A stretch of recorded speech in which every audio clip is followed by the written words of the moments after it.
Good morning, good evening, good afternoon, ladies and gentlemen. Welcome back to another episode of High Top Game Day. Really excited to have all of you here. We have a jam-packed show with a star-studded cast today. Really pumped for everybody that's here. We'll introduce them in just a moment. Massive game day in store for us today. We're going to be talking about Alabama and Mississippi State, Georgia, Auburn, Florida, Kentucky. And we got some few questions because obviously there's some posing questions and teams that are playing today as well, which will be exciting to get into.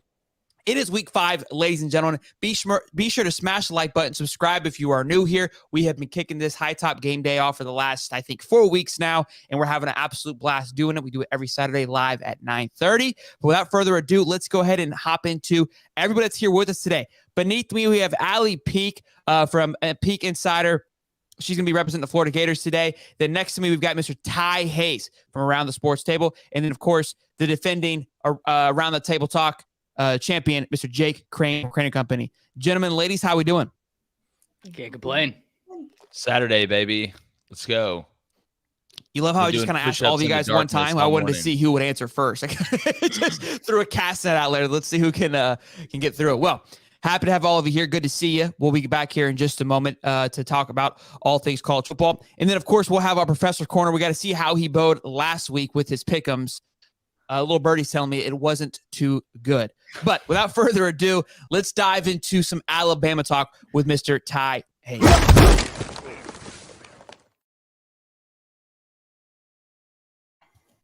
Ty, how are we doing, big man? Man, a lot better than the week before, I'll tell you what. Because the last weekend, I was not a happy camper.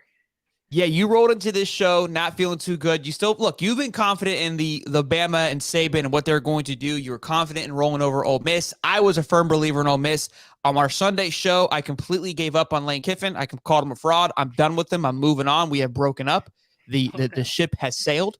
And look, Saban's still Saban. You got a big matchup against Mississippi State, but you are favored by 14.5 points.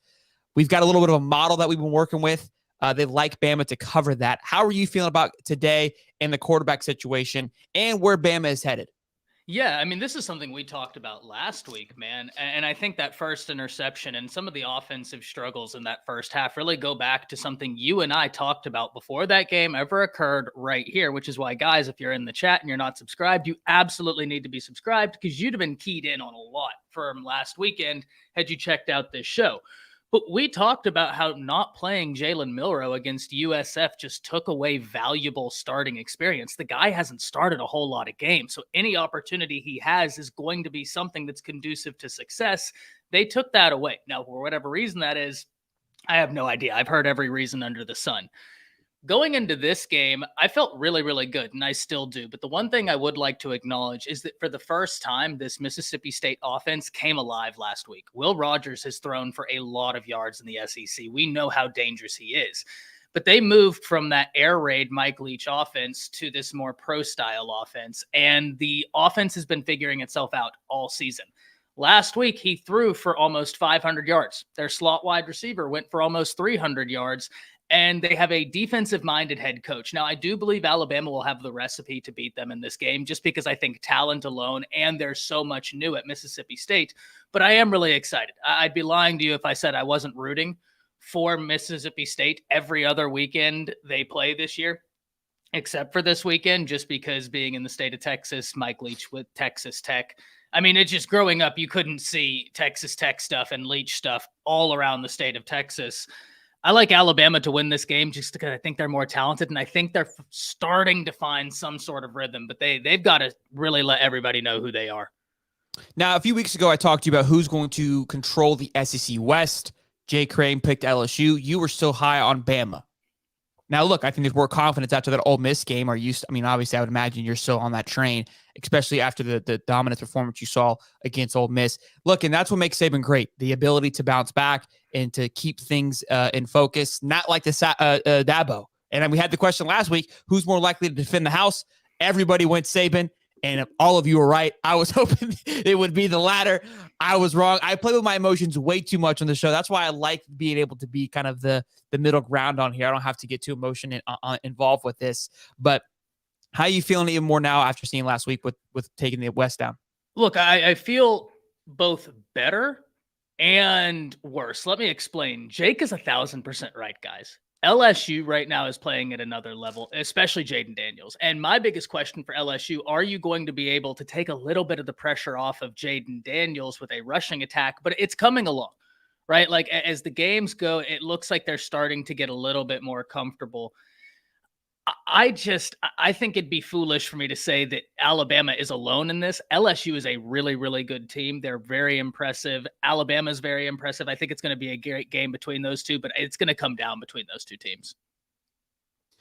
And look, I mean, I've got a question for Ole Miss and LSU because they played today, and obviously it's a 2.5 point spread, so that one's going to be a big factor too on where the West is headed, especially with Bama taking down Ole Miss and LSU having a loss, but not in the SEC West currently, just Bama. So right now it's LSU is leading the way for those guys. Is this game in Mississippi State? Yes. Yeah, it's Jalen Milroe's first real road test of the season. So I'm happy that's happening, especially because Texas A&M is next weekend, and Texas A&M always plays Alabama very well, especially at Kyle Field. Yeah, and Texas A&M found themselves a little bit against that Auburn team. They lost their quarterback in Connor, but I think his name's Mac Johnson, who stepped in after the fact, didn't seem to really miss any beat. I mean, so everyone's kind of saying, "Oh, Connor's out for the year," but Max came in and did a phenomenal job, and almost felt like when he stepped in, I didn't even realize Connor was out for how well he was playing. So look, that is going to be a big test. I'm not sold on Texas A&M, but I think they found some confidence against a mid Auburn team, which we're going to get into here in just a bit. I feel like Auburn did everything they could to try to lose that game last week, as did A&M for that first half. But look, Bama found their rhythm last week. Again, I was devastated. I was frustrated about it, but I'm glad for your sake. I love you, Ty, so I'm happy for you. So, you can come on here and have some smiles. It's been a rough few weeks for you. As a Gator fan, I know how you feel, big guy. So I've been there. Felt that. But Ty, I appreciate you, man, coming on the show as always. Don't go anywhere. Stick around. Obviously, Absolutely. We've got the end here, but we'll be good, man. I appreciate you. Thank you. All right.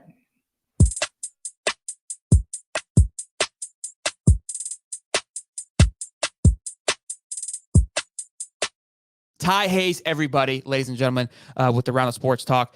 Phenomenal young man there. Love that guy to death. Has a lot of insight on Alabama football. Obviously, you guys heard him there talk about just the ups and downs that Bama has had this season. But Saban found his rhythm last week. We'll see if that continues this week. Mississippi State, I remember last year was one of those. It's always one of those games that Bama kind of takes out, or Saban takes his frustration out on.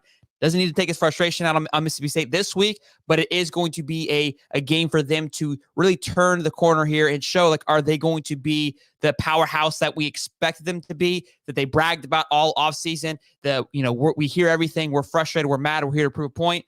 You talked about it. Now let's see if you're going to be about it. They showed that last week. First big road test. We'll see if that happens this week. Now, before we go on to Auburn, let's talk. We got Professor's Corner. We got to talk about his do not touches on betting for this week. Let's get it.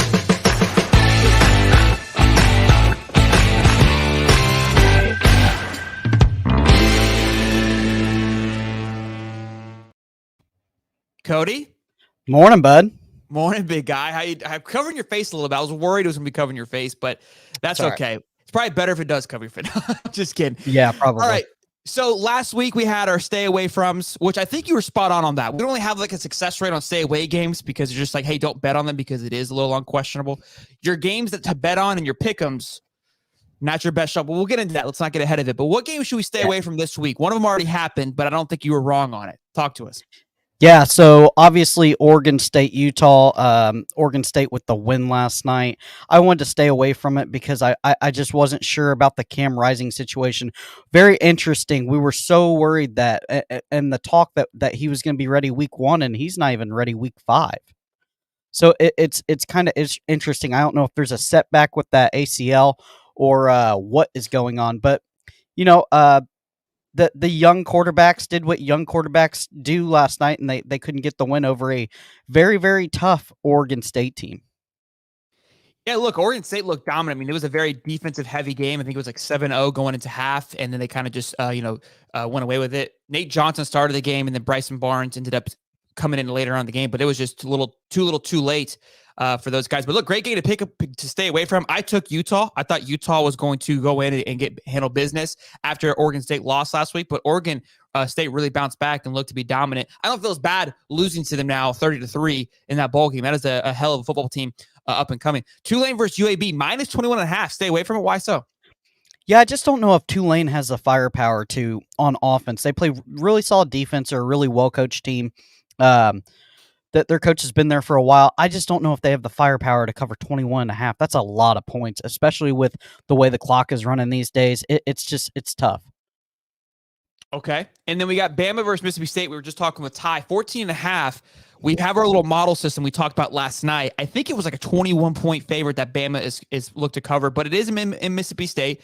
Mississippi State lost a close one against South Carolina last week. Why are we staying away from this game? Yeah, Mississippi State is an odd college, right? It's kind of like Texas A&M. It's kind of like Nebraska. No matter what the record, they're going to show up. It's going to be rowdy with them damn cowbells. They'll get up at 5 in the morning and start drinking.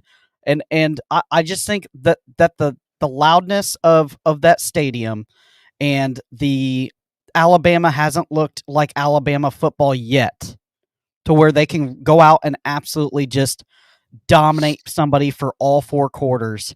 I think it's a closer game. I think it's only 7 points ish.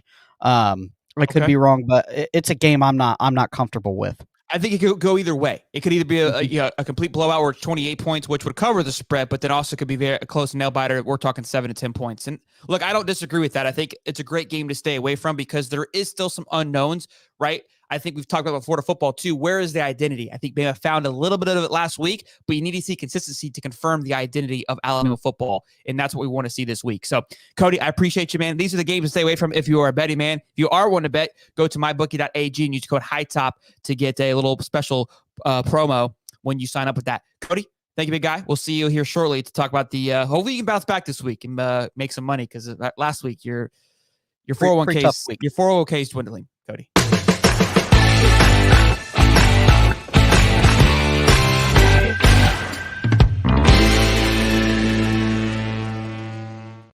There with Professor's Corner. Always a fun one to have him on there. Make sure you guys give him a hard time too when we do go to his pick'ems because he did atrociously last week. He was so sold on this Penn State Iowa game, and it was just complete embarrassment on his end. But without further ado, let's hop over to Jake Crane and Auburn football, ladies and gentlemen. Let's get it. Let's go.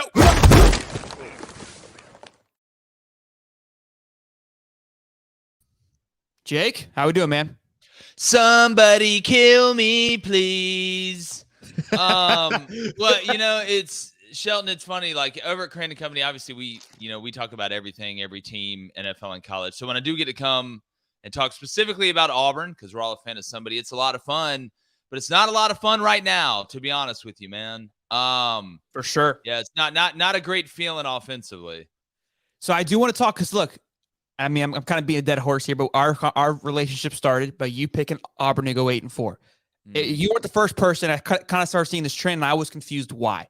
Last week, you picked them to lose to Texas A&M, so the loss wasn't surprising. I'm imagining you're picking them to lose this week against Georgia, which we'll get into shortly. Did you anticipate the atrociousness that you saw on the football field from Auburn?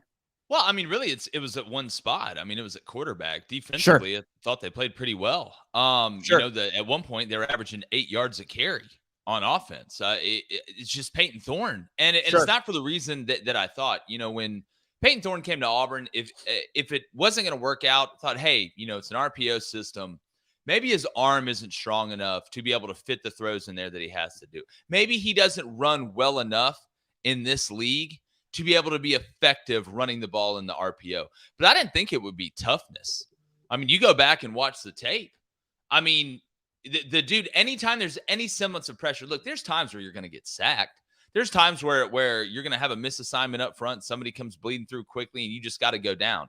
But he wouldn't even get into his second read and he was crumbling. If an offensive lineman posted up a defensive lineman and took a step back, he would fold like a cheap tent. He looked horrified. Like he just saw those two little girl twins in the hotel in The Shining holding hands and singing down the hallway every time the ball was snapped. He couldn't even get through the check down. So, at the end of the day, I thought we'd be talking about physical ability, not toughness. You played 3 years in the Big Ten.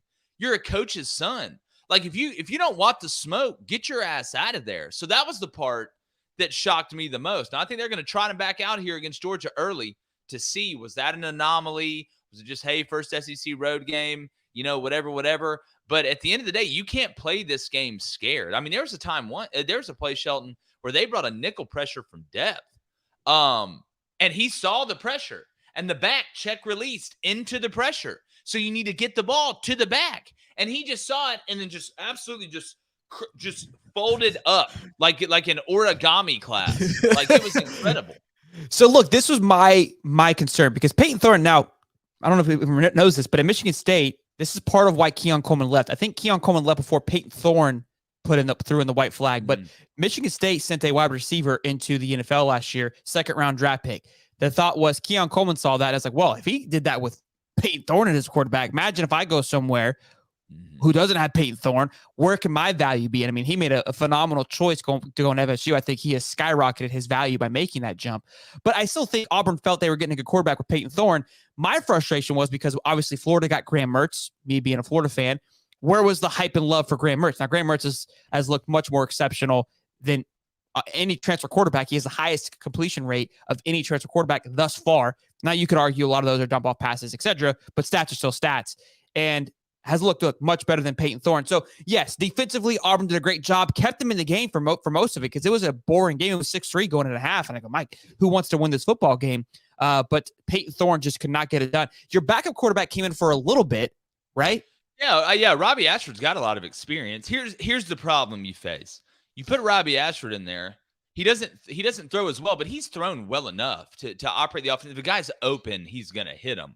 But you really kind of manipulate what you want to do, right? It's the true RPO, the three-man surface method, affecting the defense at 3 different points, right? On the edge of the line of scrimmage, at the nickel position, and then outside, just like Tennessee does. You can give it, you can keep it, you can spit it outside, whatever route combination you have that's tagged with it. But when you bring Robbie in there, your true drop back game isn't very good. So when you're getting into 3rd and 7s, 3rd and 8s, 3rd and 9s and above, and the defense knows that you're going to throw the ball, so the RPO really loses its effectiveness, that's just not his bag. So you can really kind of pigeonhole Auburn a little bit. But I'll tell you what, his ass ain't scared, and I'll take that over going in there and just freaking out in front of God and everybody.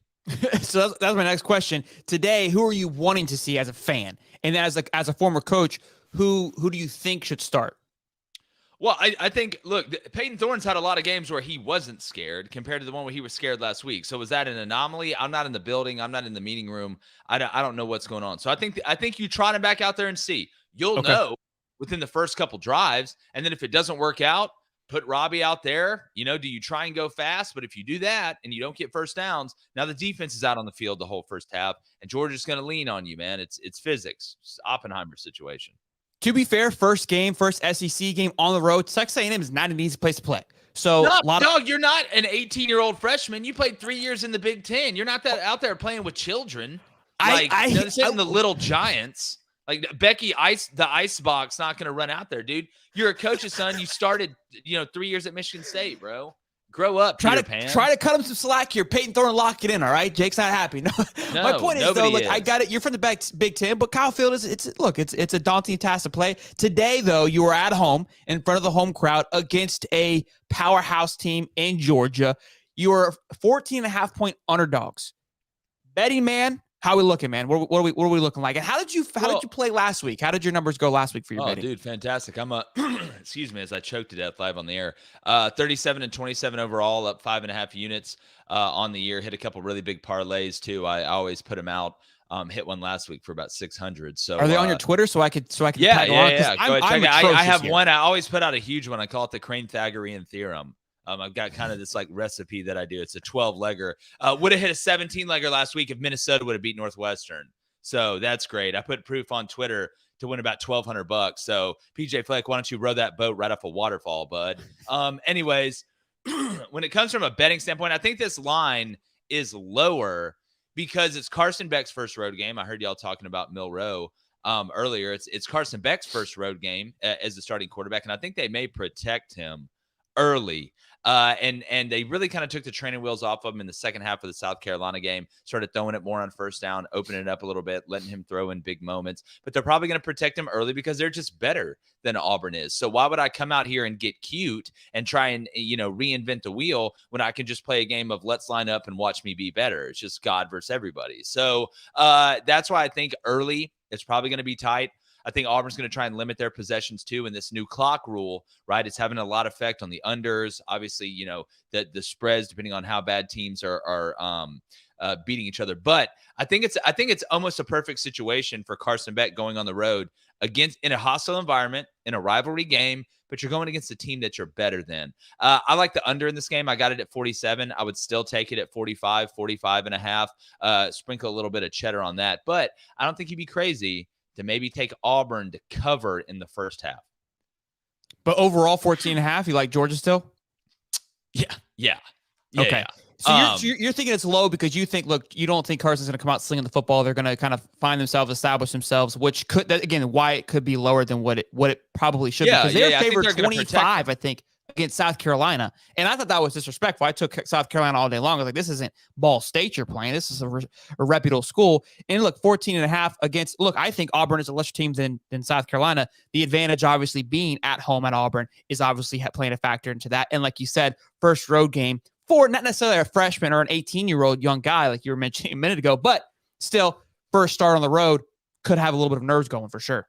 Yeah, and Auburn doesn't have Spencer Rattler. I mean, we have Peyton Splatter. I mean, it's just at the end of the day, I think it's going to be a slower game, and Georgia's fine with that. They don't need to bring a bunch of exotic pressures on defense either. They're just going to line up and see, we're better than you. Well, if we got to beat you with peanut butter and jelly, we'll beat you with peanut butter and jelly. If we got to reach deeper in the bag later, maybe some crazy stuff happen. I think Auburn's going to pull out all the tricks, right? You pull the rabbit out of the hat. You saw the chick in half, you pull the thing out that just keeps going, the tissues that just keep going that are all the different colors, illusions, father, illusions. So, look, I do want to get is your parlay up on Twitter right now? Cause I want to share that. Yeah. You want me to read it to you real quick?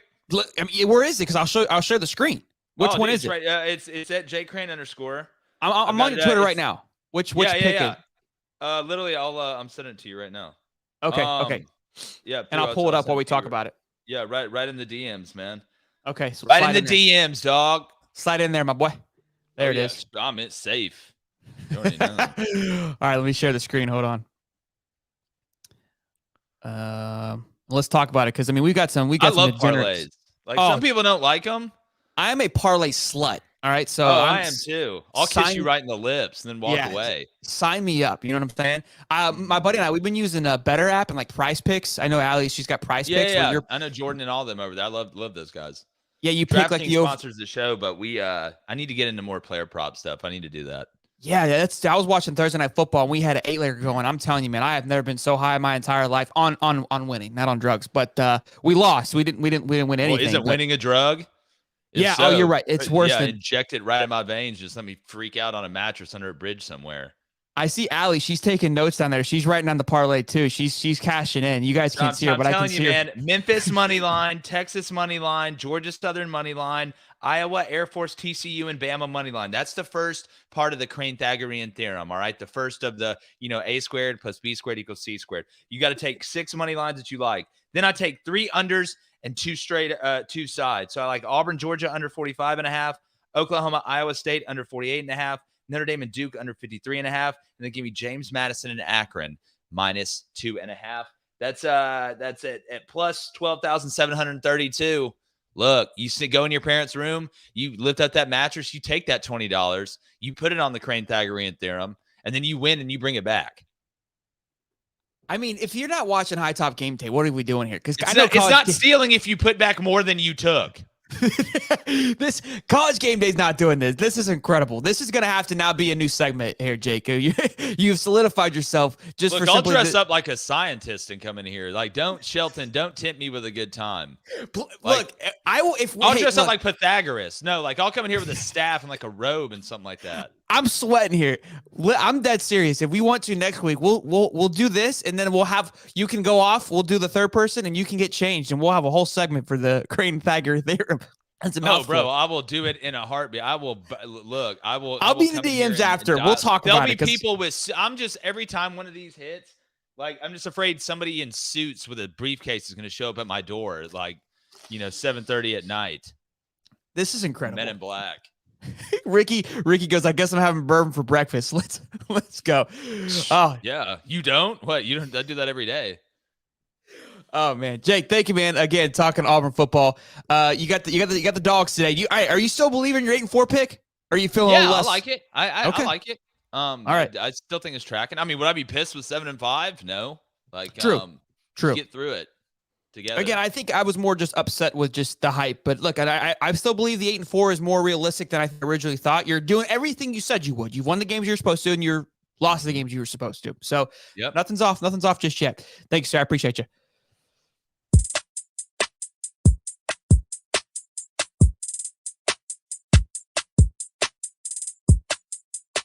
Ladies and gentlemen, I mean, that's an absolute treat there. If you guys didn't see that, rewind that. Go cash that in. I am for sure locking that bet in here.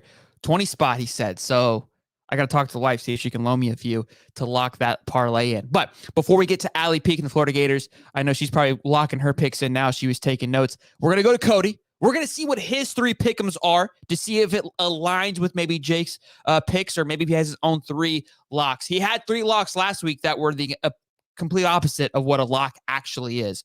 I have to give him a hard time with my job, so let's get it.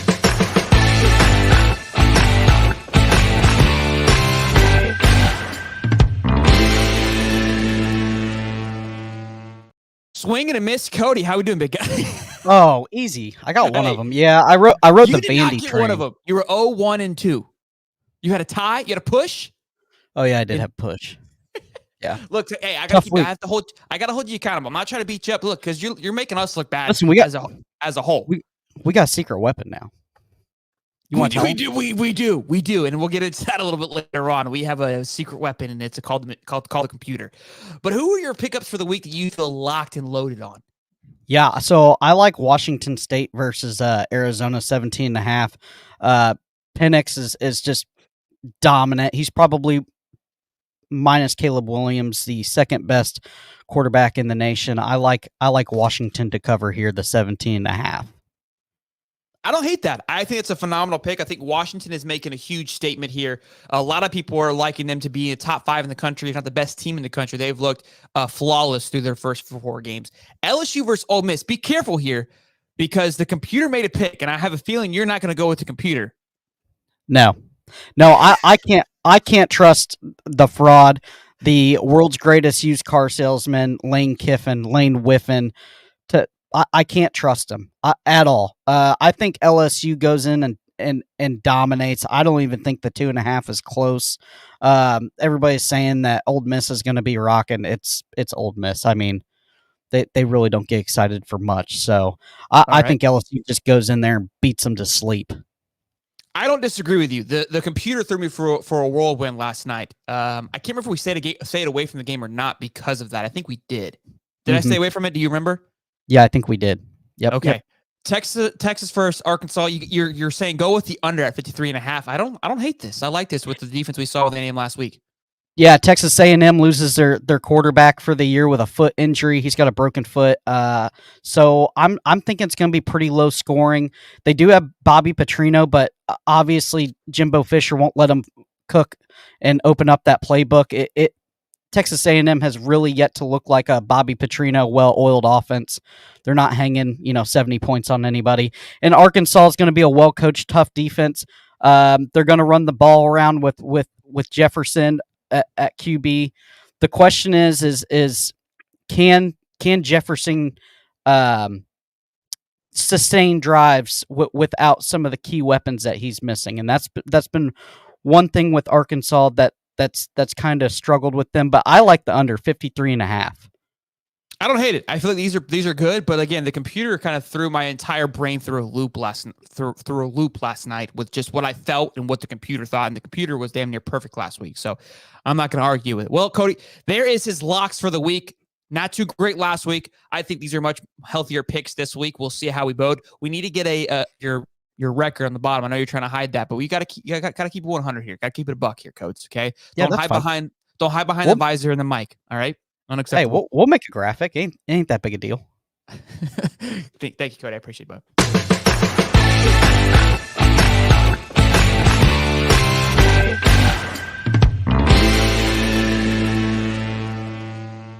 It was Cody with Professor Corner there, giving you guys all the lock for today. But I think we have our own another segment in the works here with Jake and his algorithm here. But next on the list, we have Alley Peak to talk Florida Gators versus Kentucky. Kickoff is at noon. Should be a good one, boys. Let's get it.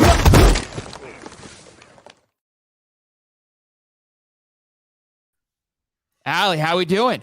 Good. That was a little intimidating. I'm trying to figure out, like, do I need to pull out 80s sports movie quotes? Do I need a costume? Like, there's a lot to compete with here on this Saturday morning, and I haven't even finished my full cup of coffee. It gets spicy here. Jake turns it up a notch for sure and keeps the energy high. So we have a good time. It's look, I think this is a hell of a lineup with the three of us here. I think everyone brings something special. It is a good time. But how are we feeling with Florida versus Kentucky today? You know, I think that this is a really winnable game for Florida. Super interested to see what shows up on the road. Billy Napier hasn't been good away from the swamp. And, you know, transversely, he's been really good in the swamp. So I need to be convinced. I need to see how we do away. The other thing that a Kentucky fan actually like brought to my attention, this is why social media is so cool. And then I went through and watched, and he's kind of right, talking about how Kentucky's defensive stats are a little bit skewed because they give up the majority of their points and yardage in the second half with backups in. So I do think that there's a chance that that defense is a little bit better than maybe we give them credit for, or the stats kind of appear to be, because if they were in those tight games, they would still have their ones in. These points are all being scored after the game has already been decided. That freaks me out a little bit because Napier has been so conservative in the second half of games. So, you know, we need him to keep his foot on the gas. And I do think, you know, maybe this defense is a little bit better than we're thinking that it is. Well, they're currently ranked, I think, 20th. We did the numbers. They're ranked 20th in defense. Not bad anyway, but I still think that they're better than what their stats could be looking at top 10 if they didn't have those skewed numbers, basically, right? Mm-hmm. And Florida's top 5. And we played some talent. Now, you mentioned has looked a little lethargic in the second half. Part of it, I think, a lot has to do with we've had the ability to look lethargic, especially against Tennessee. And I don't know that lethargic is the right word. I think it's been purposely conservative. I think this was a choice. I don't think it was, you know, we can't put it together or our players are tired or anything like that. Like, I think this was an active choice. And Napier even said after Tennessee, like, I probably called the second half a little bit too conservatively. And there's some balance there, right? You don't want to show your teams down the road anything more than you have to get out the door. Looking at what he did in previous stops, he's not putting up 1 million points. He's not like, he's not Steve Spurrier. That's not, I don't think, ever the kind of offense that he's going for, but I don't want us to take our foot off the gas. Absolutely. With this going into Kentucky, I think it's going to be a hostile environment. We had a call-in show last night. Sorley, one of our buddies who calls in all the time, he's there currently. And he goes, look, man, I'm feeling a little nervous. This place is a bumpin' right now. And I've been here multiple years and it's never been this rowdy. Kentucky is really finding itself. And even that player, I don't know what position he plays. I made a video about it yesterday. Look, right? Wide receiver. Okay. Speaking to the fact that, look, like they asked about the history, and we, the fans, we hold on to the history more than anything because that's just, we're fans through and through. These players come and go. And if that history doesn't transition from one class to another, it's very easily lost. And that's kind of where his mindset was at, right? And again, people are like, oh, who cares what he says? I think it's a good point of where that mindset's at. It's like, they're not thinking, oh, this is Florida, where you even said anything in your show, it's their Super Bowl. They circle it. They do. They like. And do we still feel that way, though, because of how it's been for the last 2 years? Or do you still feel like it carries that punch for them? I still think that they circle it because I still think that they operate like they're the constant underdog. I think that it's changing a little bit, and Stoops has done a great job and kept them competitive in, pretty much everything since he's gotten there. But I do still think they see us as the big brother. But you're right when you talk about the players, because these kids only know what they know, right? And they know beating Florida. They've beaten us 3 out of the last 5 years. So it's more about the fans' perception, I think, when we say, like, this is a team that we should be beating every single time. But so we want it, right? The Gator fans want it. We say this shouldn't be a rivalry. This shouldn't be competitive. Maybe the powers that be at the university feel that way too. But the players themselves don't feel the weight of the Florida game, because I think they feel like, hey, well, we're supposed to win. We've been winning this recently. And that's kind of dangerous for Florida. But the flip side is hopefully our players are like, we got to remind Kentucky that they're Kentucky. You know, we have to get this monkey off our back, so to speak. I think it's going to be a good one. I think it's going to be a really close game. I want to see how our offensive line does against their defensive line. Obviously, we get all of our starters back, which is nice, but we're thin, right? I think when we don't have Kingsley Eguakin, we see such a major step back in this offensive line. And then obviously last week when we didn't have George and we didn't have Mazuka, we're not deep. We are thin. So we are one injury away from a really big problem at offensive line right now. And, you know, that's kind of scary. For sure. I think Jake Slaughter and those guys are stepping up, but they need to have that starting line, right? When it's healthy, it's flowing for sure. Look, I'm excited to see what they're able to do, what they're going to be capable of. I think Billy has done a great job speaking to the culture and reminding this Kentucky team that they are Kentucky, just how the Tennessee game played out. And they've talked about kind of like they almost had a history lesson during the offseason talking about, you know, what it means to be a Gator, what it means to play these certain teams. So I'm not too concerned about that. Now, what I am nervous about is Billy had his rematch against Heupel. Heupel, in my opinion, has an ego. I felt like, again, lightning in a bottle last year. They proved to be true on that regards. But I think Bob Stoops is, and I mentioned this in the Wednesday show, is like Whittingham from Utah. Much more established, much more confident, much more swagger about him. An old man swagger, right? Where he doesn't get too worked up. He doesn't have an ego about him. He's been there since 19. Swagger. Yes. Been go anywhere, no matter what. He's got job security swagger. Been there since 1943 and has his culture built in, which that is what concerns me is because Billy, his second time through Whittingham, didn't bode too well for him. Although he did get the best of him in the first round, the second round didn't bode too well. Do we see a difference against, and then I guess again, are we going to be able to see him bounce back? Now, the one pro is we went against a Kyle Whittingham, which mimics that. And I think Billy hopefully learned from that and applies it to this game today against Kentucky. You know, they're getting better every week. I see a huge difference from last season to this season. And, you know, one of the things I know we've talked about on High Top before, I've talked about it on my show, is that in the steps in the rebuild, you know, you lose, then you win by a little, then you win by a lot. And we're kind of in the where, you know, we can barely win some of these toss-up games. We're in this spot where the toss-up games that we lost last year should be toss-up games that we win this year. And we're seeing that. We beat Tennessee. We're 3-1. This is ahead of schedule from where, you know, Vegas thought we should be at this point in time. But Florida beats Kentucky. There's a hell of a lot more winnable games left on the schedule. It starts to make the rest of the season look pretty great. Obviously, LSU, Florida State, Georgia are going to be really tough no matter which way you slice it. But you beat Kentucky, looks good for Vanderbilt, looks good for South Carolina, looks good for Missouri, looks good for Arkansas. Suddenly you're finding all of these wins on the schedule that people were maybe having a hard time finding at the beginning of the season. So this is really important. But for Billy, I think allowing them to focus one game seasons, this team is young. If they look ahead, if they celebrate too much, that's where you have some problems. So you can keep them dialed in. This is Kentucky. This is our Super Bowl this week. Doesn't matter what's on the rest of the week's schedule. If they can do that, they should be able to win this game. Absolutely. And that's something that I talk about all the time. It's what I preach about. Everyone's like, well, Sean, why are you so optimistic? It's college football. You got to get a string a few things together, and all of a sudden these guys believe they can go and beat anybody, and they get that confidence. Who knows what can happen? You win this game, all of a sudden it's like, look, we're the real deal. We are competitive now. We have an opportunity to be competitive in the East and get things back, and we're young, right? So as a team that has to ignite you and excite you.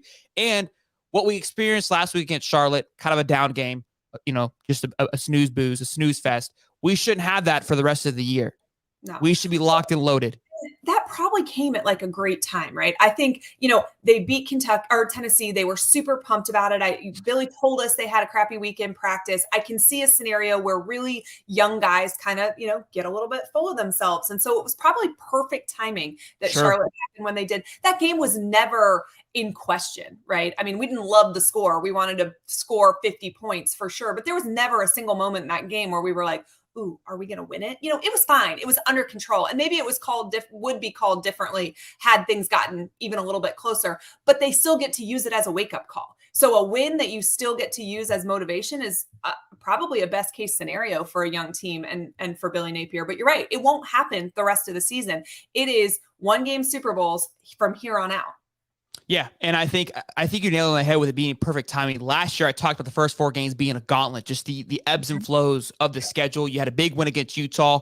And again, that massive high usually follows a big drop, but we had to go up against Kentucky, which we didn't have a chance to, and you shouldn't think like that, but a young team, a new head coach, you're going to have these ebbs and flows. So we had that, then Tennessee, then USF. It was just too much. This year, it's benefited us a little bit more having 2 cupcakes in between these 2 big games to set us up for the rest of the season. And Kentucky, in a sense, should be a nice stepping stone to get the ball rolling as well as we get into the rest of SEC play. Well, Allie, thank you so much for being here. Don't go anywhere. We've got to line you up against Around the Table Talk, High Top Table Talk, but thank you for your insight today. I appreciate you. No problem. There it is.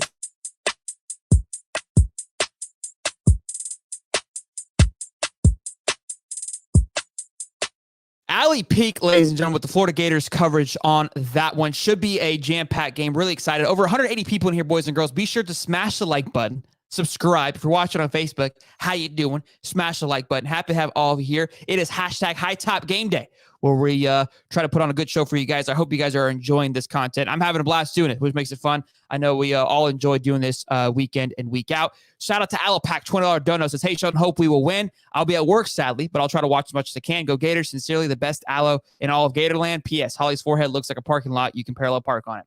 You know what? And that's the energy I love. That's college football. $2 for Matt. Says, go Gators. Watching from Atlanta. Love the show.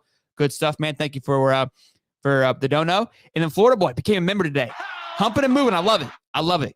Good stuff on the Saturday afternoon. Oh, $5 for Stone Cold Drip Saustein. Word on the streets. Mertz was on his way to Kentucky. Papers were signed. I have been hearing that, but he signed with the right team. So no need to worry. Steve and Chad. Can we get a shout out to Steve's mom's Beaver for taking down the Utes last night?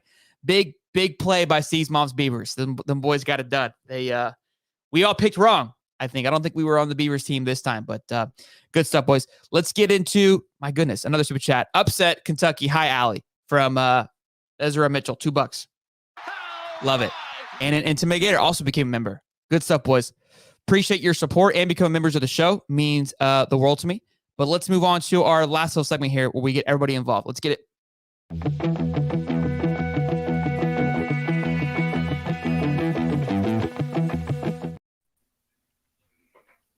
Well, ladies and gentlemen, how are we doing? Doing good. Wonderful. Fantastic. Well, this is around the High Top Tabletop where we ask 3 questions. For anybody that's new here, you get a minute to give me your best thoughts. Just like the show Around the Horn, you give me your best takes. You get points for how hot your take is and how great your take is. Remember who I cheer for. That always is beneficial as the judge here. So just to kind of give you some hints and tips. Jake, you'll be going first as defending champion, of course, and then we'll go down the order from there. Let me go ahead and get the screen shared up, and then we will rock and roll here. And real quick, Allie, because this is your first time, when you hear this noise, that means your time is up. Now, you can go a cappella, and you can kind of roll over sometimes, but just note that it may or may hurt your points by doing that. That either means your time is up or that aliens just landed. Like those are one of the two. That noise is one of those two. Either one. All right. First question for Jake. You ready, Jake? Yeah, man. Hit me with it. I saw you leave when we had Allie on. I was like, is he going to go do a quick coffee? I had to go get coffee, dog. I was choking to death live on the thing. I didn't want to, you come to High Top Table Talk, and I'm just, it looked like I got killed by the Boston Strangler or something over here. I thought I was getting a costume change. I was really hoping you were going to come back. I was going to come in like a scientist? No, I'll do it. And I'll Bill Nye this whole show. Didn't know. I was looking down the green room, like really excited of what could be. Not saying you let me down, but I'm not mad. I'm just disappointed. Well, that's even worse. I'm just kidding. All right. First question. Does USC need to dominate Colorado like Oregon did last week to be considered top tier in their nation? Or do they just need to go in, handle business, get the W? Doesn't really necessarily how they do it, but will still be considered reputable? Yeah, I think so. I mean, look, balance keeps you on the beam. What's been the biggest knock with USC and Lincoln Riley, and really Lincoln Riley in general, is that, yeah, they're the Globetrotters on offense, but defensively, they get ran through like a Swiss cheese factory. So when you look at the Pac-12, the teams that's gonna come out of there and survive is gonna be the team that's the best up front on both sides of the ball, the team that is most complete, and that's just not offense and defense, that's special teams as well. And I think right now Oregon is the most complete team. Well, how do you find out, and really with teams that haven't played each other yet, who's the most complete? We look at common opponents and how they play. Now, the difference is USC is going on the road. I think it's a better matchup for Colorado because Oregon could not only bring pressure with 4 and get there, they could get Shadur on the ground. TCU brought pressure, but they couldn't get him on the ground. We saw Colorado State bring pressure with 4, but they couldn't get him on the ground. Oregon's defense was able to tackle him with 4 people. That's a lot different than just getting pressure. So I think USC needs to have a good showing defensively to really at least make me believe, because this team looks a whole hell of a lot like every team that Lincoln Riley's had. Heisman winner at quarterback, witches all around him on offense. But defensively, it's like my uncle at summer camp. I don't trust you, man. Get away from me. Boy, that's going into the acapella time right there with a vengeance. I love it. He's in rare form today. This isn't fair. Oh, we get to lose to Georgia today, Ty. So yeah. I'm just. I don't believe there's coffee in that mug. There is definitely bourbon in there because he is jazzed up and razzed up and ready to go, ladies and gentlemen. I love it. All right, Ty, how do you follow that one up, big guy? Well, you try. But listen, I'm just going to pick up where he left off. USC's defense is terrible. It has been terrible for a while. And guys, one of the questions I had coming into this game is the Alex Grinch defensive philosophy has only been shown to work in one conference thus far. The conference he's in right now, and it's not working. He came from Washington State, went to Ohio State, tanked that defense, went to Oklahoma. I mean, that defense was tanked when he got there, but he certainly didn't help it. And now he's at USC, and that defense is abysmal. Does USC need to beat Colorado in a similar fashion? Yes, because college football fans are invariably going to compare those two games. And Jake is 100% right. Whenever we look at Colorado, they absolutely have a path to at least some level of success in this game because I don't trust Alex Grinch. I don't trust that defensive play calling. I don't trust the personnel they have out there, save a few guys. Colorado has the ability to go out there, score some points on them, and have everybody asking the question, is USC going to be the team to win the Pac? Because right now, guys, I have to be honest, I think there's a few teams we have to look for. Great. Look, I didn't think you could bounce back from that, but that was your insight on Alex Grinch there and being dialed into that deep into Pac-12 and the history really got me fired up there. Allie, I told you we got some dogs here because, guys, just so everyone at home, they don't see these questions prior to, so they can't, there's no homework involved. There isn't like they can study and be prepared. This is off the whim here. So for him to be able to pull that out of the bag like that, not knowing this question was coming, huge points there. Allie, I trust in you. It's a hard act to follow, right? This is a kind of put the piano on fire, ready to rock and roll, but I believe in you. Let's get it. All right, guys, I think you're both wrong. Transitive property doesn't matter in college football. You get 0 points for it. Matchups are what matter. Now, if USC wins by only 3 points, is it a red flag? Yeah.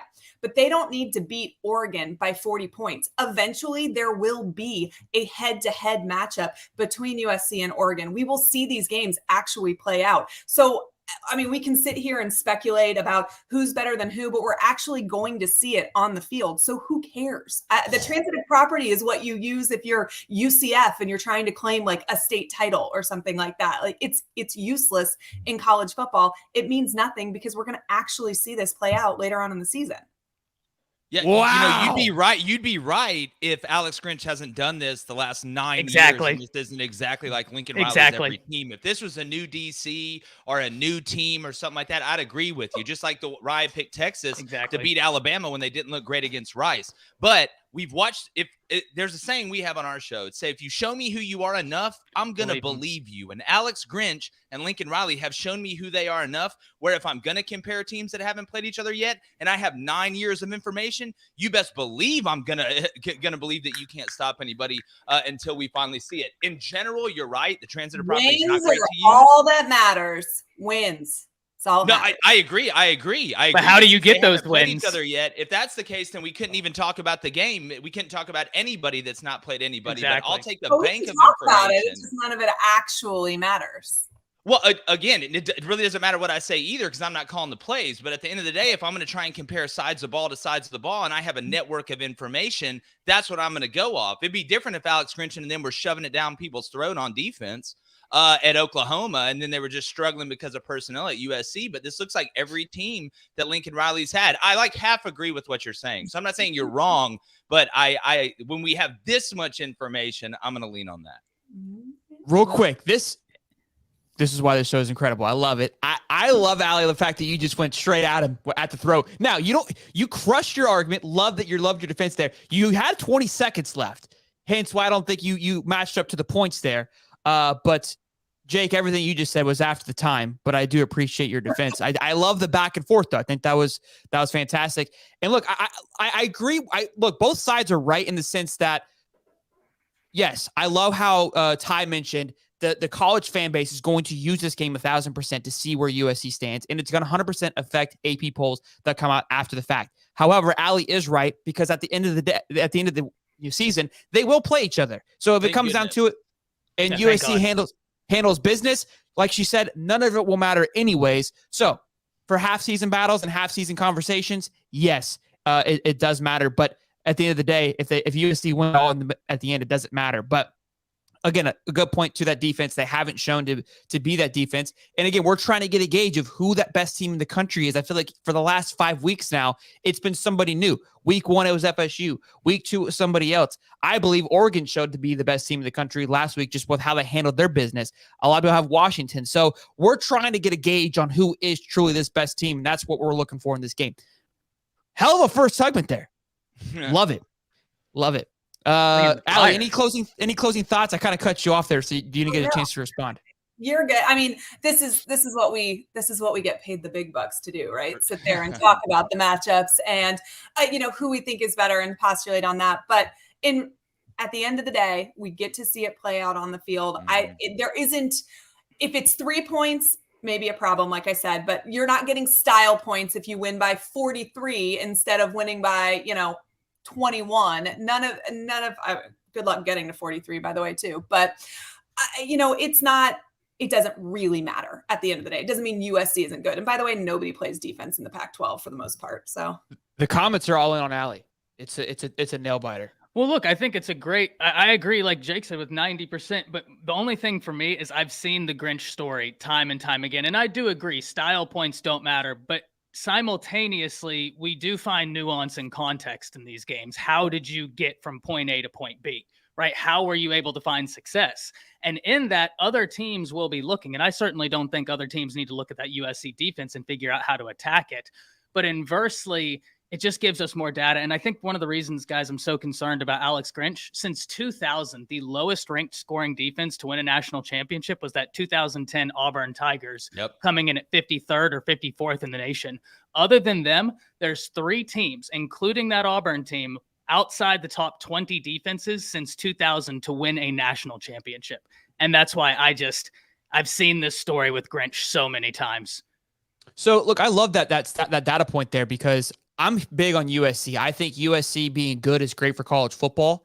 And I was high on them last year. I'm high on this year. I have personal reasons too. I've made some bets that I want them to win more football games. I hate USC as a fan, but I think it's good for them to be good for college football.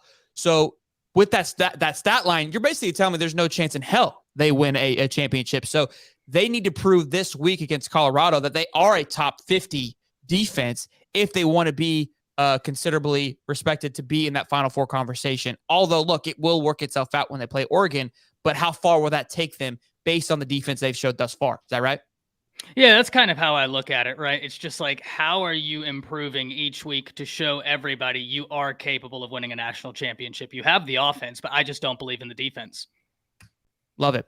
Good stuff. Ty, you're up first for this one. Speaking of number 1 teams in the country and who is the number 1 team in the country outright, if Texas comes in and dominates Kansas has really made a surge here the last few weeks, quietly getting it done. Both teams undefeated. Texas goes in, handles business like they did against Alabama. Will they be outright the number 1 team in the country, or are they still going to be fighting around in that top 5 spots? Look, I think they'd have a serious case to be the number 1 team in the country, but I think also invariable human error gets into this, and the way we view things gets into this. And until Texas really cements themselves as back, I think you're going to have a fair bit of people out there questioning the validity of the Texas Longhorns. But let's understand this right here. When we look, that Texas defense is legit. If we look at that front seven, there's a lot of talent there. True freshman Anthony Hill comes from Denton Ryan High School, right down the street from where I am. He is being an absolute menace. The defensive line they have two guys, Byron Murphy, Tavondre Sweat, that are soaring up draft boards.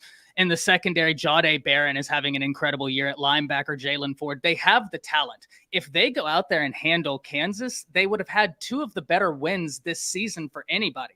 A win against Kansas, depending on how you view them, but right now college football views them as a ranked team, and then a win against Alabama, once again, depending on how you view them. We don't really know who the Tide are. I would absolutely advocate Texas to continue moving forward. I just would have to wonder whether or not the view of who the Texas Longhorns have been would affect their location. Great argument there. Allie?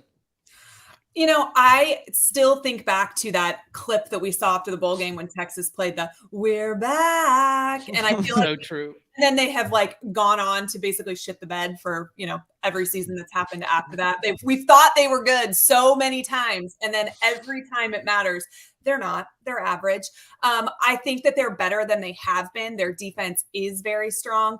I think college football is better when Texas is good. It's fun when they're good. But I do think we're kind of in still a wait and see pattern. They beat Alabama. I think this is the worst team Nick Saban's fielded probably since he got to Alabama, or maybe year two. And I never count out Nick Saban, so I may have a totally different view of this Alabama team by the time the season's over. But from what we've seen so far, they're not a normal Nick Saban team. They're not particularly good. We do think that Kansas is okay based on the games that we've seen. They're ranked. You know, we might have a different opinion of them by the end of the year, but I think they're good. I don't think they're great. Jake? Well, look, I mean, I think in general, this is the first year in a long time where you don't have that team sitting on top of the hill that you say, all right, this is the best team in college football. Is there another team that can develop enough throughout the year and has the personnel and ability to be able to catch them? And I think that's fantastic. That's the whole point. Coincidentally, we're going to a 12-team playoff. Now, when you go with Texas and year by year, I mean, having been in it, that's why I'm not a trends guy year over year. Every team is different. Every coaching staff is different. Every circumstance is different. So, you know, for example, Mississippi State hadn't thrown a touchdown pass against Alabama since 2014. That has no bearing on what's going to happen in today's game. So when I look at this Texas team, what was the biggest problem that they've had in the past? It's been defensively, the same thing that we were talking about with USC and Alex Grinch coming over from Oklahoma.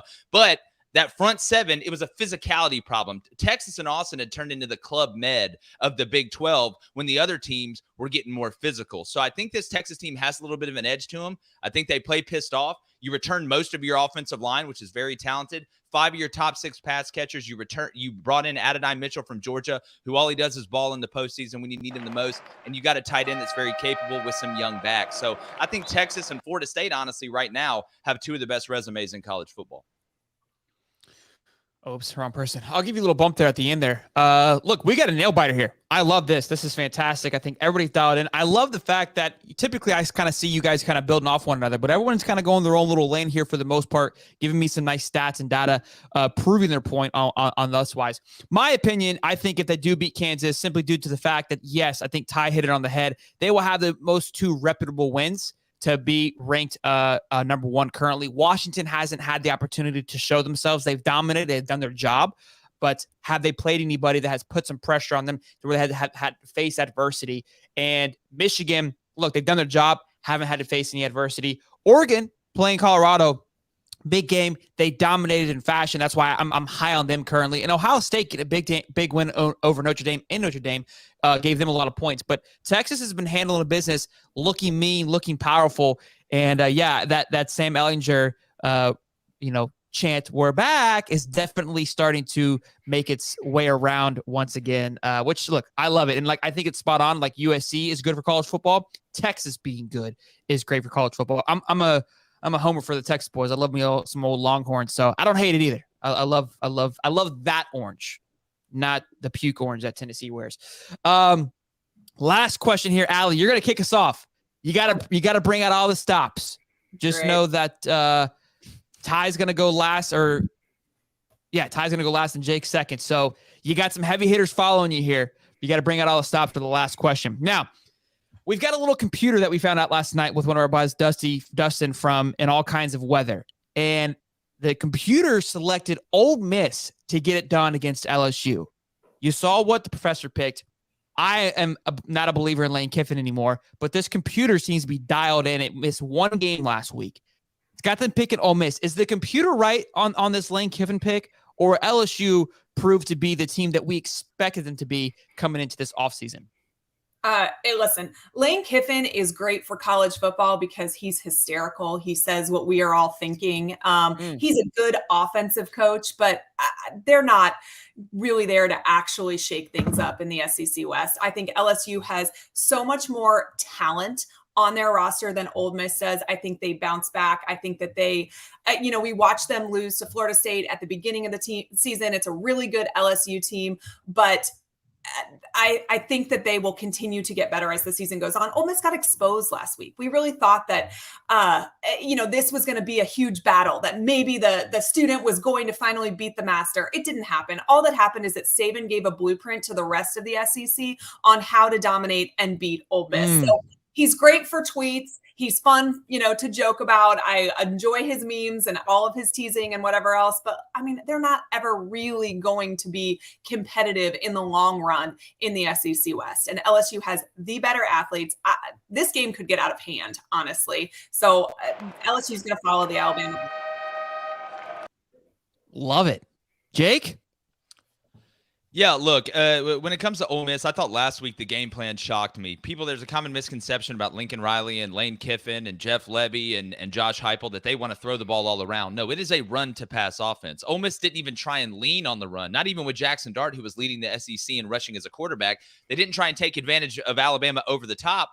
And Alabama's strength on defense is in the intermediate passing game. You literally played right into the strength of Alabama, and you didn't use tempo. I thought it was a horrible game plan, but what do you expect out of a guy that's 1-19 versus teams that win 9 or more games? He's a stand-up comedian, not a stand-up coach. It is great for college football. I believe with Allie, this isn't social media. This is about me and you getting together socially and me kicking your ass on Saturday. LSU's too good on offense. They've got too many weapons. You got 2 tackles that are NFL players, Malik Neighbors and Brian Thomas, like the 2 witches from Hocus Pocus running around out there. Jaden Daniels can extend the play better than anybody inside and outside of the pocket. And when it comes down to Ole Miss up front, you got punked by Tulane. And let me go ahead and tell you, buddy, that's the second best team in the state of Louisiana. LSU's going to be pissed off the way they played defense last year. I expect the communication to be better. Not that this game won't be close, but look, at the end of the day, give me LSU.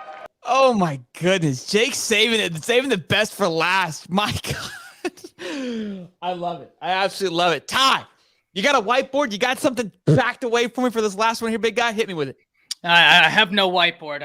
I'm a simple man. I have myself to offer, but I agree completely with what both said. I want to piggyback off of something Allie said because I love it. Lane Kiffin is amazing for the SEC. You look at him on Twitter, he is gold. But when it comes down to the gridiron, you don't know who you're going to get, which is one of the big things with Lane Kiffin. He's almost the wild card of college football. And I'm going to up this a little bit. We know that Ole Miss is all over the place now. What the hell happens when you add in 2 of the top 10 brands in all of college football into the SEC? If you don't know where they sit in the pecking order of the SEC right now, wait until Texas and Oklahoma, 2 teams who not only have top 10 brand power, but are recruiting at top 10 recruiting classes year after year after year. That's going to throw a wrench into all of this. And to talk about the game last week, we can talk about Lane Kiffin, and that's absolutely salient, right? He is a wild card, but Pete Golding is a defensive coordinator, continues to just do whatever it is he wants to do, whether it's going to work or not. They're going to play LSU this week, and I think your computer is smoking something, and they might need to send me their dealer's number because we saw him try and stop Jaden Daniels last year with an Alabama-led defense. He didn't spy Jaden Daniels until the last 2 minutes of the damn football game, and they won by 1 point. Like, LSU is going to win this game. Yeah. Ty wants that Pete Golden pack. Your acapella time there, Ty. You kind of waited a little too long to close out your statements on whether the computer. Yeah, I was worried. I was like, he's not going to answer the question, and you closed it at the end there. But I think you left some points on the board, getting caught up in the Bama talk. But all in all, Jake, I thought it was does that to me. Yeah, you got distracted. You got carried away with it. Allie, I think you left some points on the board too in that first round. Could have kept it a little bit closer. You were on an absolute burner, but left 20 seconds on the board. Look, first time through, I think this is an absolute nail biter. Jake is a profession at this. It's unbelievable. He comes in and just absolutely hammers this. But let's get your closing thoughts, Jake. Not good at anything else. So what's that?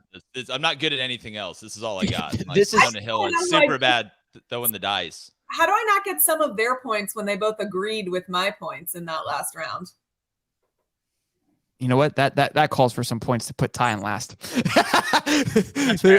Sorry, Ty. That is fair. Those are good points there. Jake, let's get your closing thoughts, and then I want all of you guys to plug your channels. And I appreciate all of you coming on and putting up with this nonsense. This is always tough having to pick a winner do these points, but it's a blast to say the least. Jake. Yeah, like I say, everybody wins. There's really no there's really no one winner. It was great to meet you, Allie, Ty. It's always fun. And look, this weekend, I want people to really kind of pay attention to some of these matchups that maybe not on the Power 5 level. There's some really good Group of 5 matchups this weekend. James Madison playing South Alabama, Troy going to Georgia State. I think Georgia Southern Coastal may end up being a pretty good game. But, we always talk about the big ones. But look at the basketball schools right now. Duke, Kentucky, Syracuse, Maryland, Kansas. I always find it funny when the basketball schools have good years in college football. So that's always a fun caveat. Should be some great matchups. And I'm going to go ahead and tell you, Florida, Kentucky is plus 1,200 to go into overtime. I don't think you'd be crazy. Maybe sprinkling a little bit on that. That game can be weird. So there's a little betting nuance there at the end. Love it there. Apparently I was wrong in the voting here, boys. Maybe I should pass the voting off to the chat. Allie, you're the people's champ. I was I've been stricken by everybody in the chat, but this one makes it fun. Everyone has an opinion on it. Look, Jake saying that everyone's a winner. That's typically what a winner says. You know what I mean? When it's easy that's true. Look, great stuff. I love the overtime bet. I didn't even know plus 1,200. I think that's a good one there. It could be a nail biter. Allie, tell them where they can find you at. And again, thank you for coming on here. Hopefully you'll come back, even though I may have robbed you from a win there.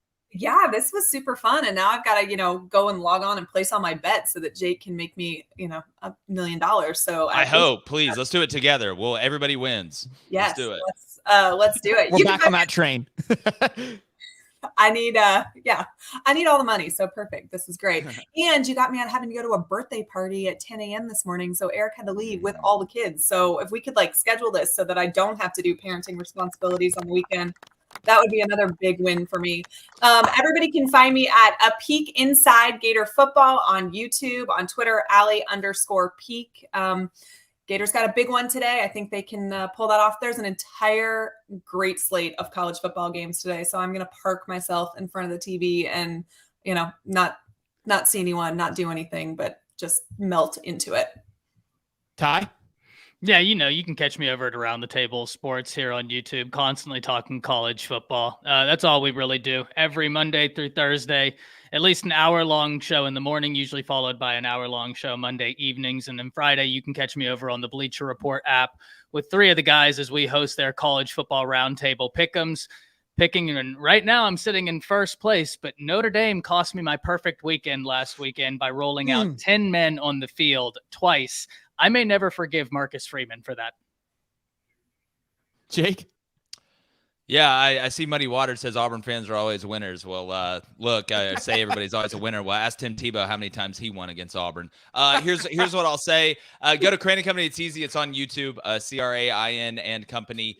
We go live each weekday morning, have live calls. We talk a ton of Florida. It's one of the few people that believed in Billy Napier, even when it was going to be rocky. These next couple of years are obviously going to be tough with the schedule, but man, I think he's done one of the best jobs in college football. So yeah, come hang out with us. Like I said, YouTube's the best way. It's a lot of fun live show, but it stays on there, Apple Podcasts and Spotify as well. Hey, let's hit some bets.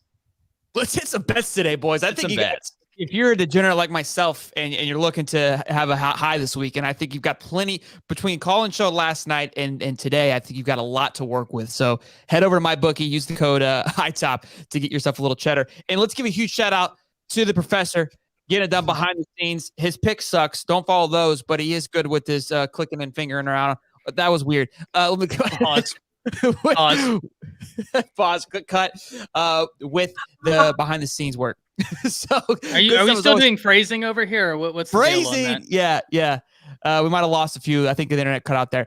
But look, over 180 people in here. This might have been the biggest High Top Game Day show we've had thus far. That means the family is growing. You guys are enjoying the show. We may be banned for not picking Allie to win and for our phrasing there. But hope you guys come back for next week. Look, we got a slate of games that are headed next week, and we're in SEC play. So look, I hope you guys are enjoying coming on the show. I would love to have this quad box here once again. It was an absolute blast. You guys were fantastic. Thank you so much. I appreciate you. We're going to close it out.